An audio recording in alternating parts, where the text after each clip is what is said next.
আমরা এখন 20 নম্বর পৃষ্ঠায় 10 নম্বর প্রশ্ন এই গাণিতিক সমস্যাটির সমাধান করব আমরা এখন। প্রশ্নটি হচ্ছে মা এবং পুত্রের বয়সের সমষ্টি 60 বছর। মায়ের বয়স পুত্রের বয়সের 3 গুণ, তাদের প্রত্যেকের বয়স কত? এই নিয়মের আরেকটা অঙ্ক করেছিলাম আমরা উদাহরণে, সেটা হচ্ছে কত পৃষ্ঠায়? 16 নম্বর পৃষ্ঠায় 5 নম্বর উদাহরণ আমরা করেছিলাম। ঠিক একই নিয়মে আমরা এটাও করব এখন। তোমরা সবাই বইয়ের দিকে মনোযোগ দিয়ে খেয়াল রাখো। আমরা শুরু করছি। আগের নিয়মটা তো মনে আছে সবার? জি। আচ্ছা, তাহলে এখানে কার কার বয়স? মা এবং পুত্রের বয়সের সমষ্টি। তাহলে আমরা প্রথমে লিখব কি? পুত্রের বয়স সমান কি? হ্যাঁ, পুত্রের বয়স সমান পুত্রের বয়সের 1 গুণ।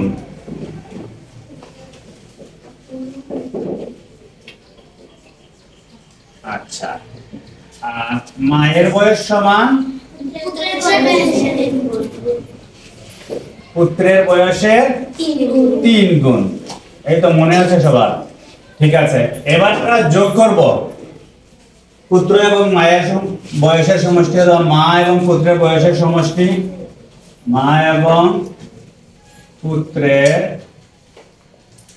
বয়সের সমষ্টি সমান পুত্রের বয়সের 3 গুণ আর 1 গুণ 4 গুণ।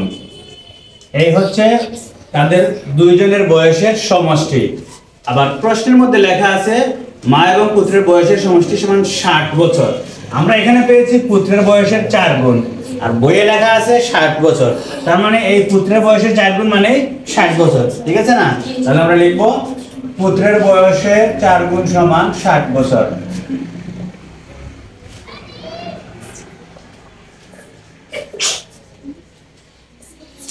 পুত্রের বয়সের 4 গুণ সমান 60 বছর। সুতরাং পুত্রের বয়সটা হবে 4 দিয়ে আমরা ভাগ করে দেব 60 কে।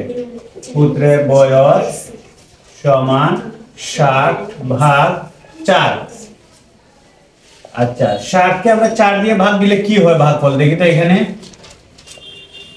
4 একে 4 হইল 2, নামাইলাম 0 20, 4 5 20।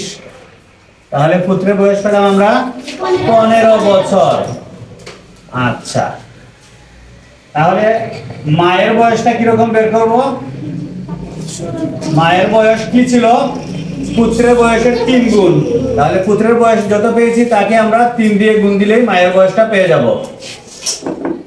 3 15 45।